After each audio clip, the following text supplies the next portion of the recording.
Баланы үмітсіз қылып өлтіре тұрған 5 нәрсе. Биринчиси не? Ата-эненин жаман сөздөрү, урушу, үйдөгү жаңжал, ызычуу балага өтө катуу таасир берет. Баланы башка бөлмөгө алып келип коюп, урушкун келип атса, бала көрбөсүн сен урушканыңды. Ата-эненин урушу балага өтө катуу терс таасирлерди берет. Сиз кандай жаман сөздөр сөйлөсөңүз, мисалы эркек киши баары сөкүшү мүмкүн. Аял киши кадимкидей бакырат, чакырат, баша кылат, балага үйрөнөт. Ал жердеги системаны өтө катуу таасир берет балага. Ошондуктан бул биринчиси ата-эненин урушу, сөгүшү, жаман сөздөрү балага кадимкидей таасир берет экен. Экинчиси салыштыруу. Мына бакеңди кара, мына досуңду кара, мына жакшы. Биз кыргыздарда өтө көп ушундай нерсе салыштыруу, өкүнүчтүүсү. Мына баласыдай бойсуң, ушунун баласы мынандай кылат, мынандай деп. Паланчанын баласын кара, түкүнчөнүн баласын кара. Баланы салыштырбаш керек. Баланы салыштырбаш керек. Бала акылы жетпей атат. Болосо сиз дагы салыштырат эле. Мен анын атасыдай болбойсуңбу, мунун апасындай болбойсуңбу деп. Бала сизди кошунаңызды, асфальттын үстүндөгү Кожокмат аканы тааныбайт. Болсо ошого салыштырат эле сизди. Муну байлыгын кара, баласы ушундай жашап атат, сонун жашап атат деп салыштырат эле. Сиз салыштырбаң, урматтуу мекендешим. Сиз өзүңүздү салыштырып аткан болосуз ал учурда. Баланы салыштырган башка бирөөгө, айкесиге, агасыга, бир тааныбаган кимиге болсо да досуга айтор болбойт экен салыштыруу. Үчүнчүсү шарттуу махаббат. Муну кылсаң жакшы көрөм сени.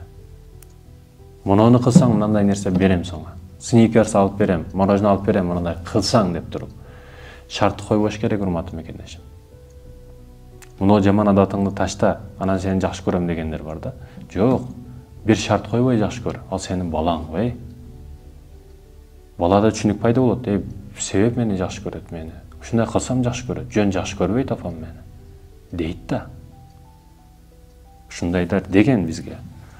Шарттуу махаббат койбо, урматтуу мекендешим. Андай кылсаң жакшы көрөм, мындай кылсаң. Кээ бирөөлөрү жалганчы да. Балам муну кылсаң, мындай нерсе алып берем дейт дагы, кылып бүткөндөн кийин алып бербей коет. Сен жалганчысың. Кел конфет берем деп туруп чакырып алып конфет бербей койсоң, сен калпытчысың, жалганчысың сен. Шарттуу махаббат экен. Төртүнчүсү туура эмес маалымат, ыйлаба. Мисалы үчүн бала дагы ыйлайт, кыз дагы ыйлайт. Ыйласа, ыйлаба, эркексиң го, эркек дагы ыйлайбы экен дейт да кээ бирлер. Эркек дагы ыйлайт. Ал жаш бала. Ага туура эмес маалымат берип атабыз да. Мен сени эркек деп ойлогон эдем. Эркек эмессиңби, эркек ыйлабайт дейт. Балага туура эмес тарбия берет да ушул учурда. Уруша турган учурда урушпайт. Тилдей турган учурда тилдебейт. Керек эмес учурда керек эмес иштерди кылат да. Туура келген жерде туура эмес иштерди кылат. Ата-эне. Бул туура эмес негизи. Туура эмес маалымат бербе балаңа. Туура тарбия бер. Туура тарбия бер, урматтуу мекендешим. Андан кийинкиси маскара кылба. Маскара кылба.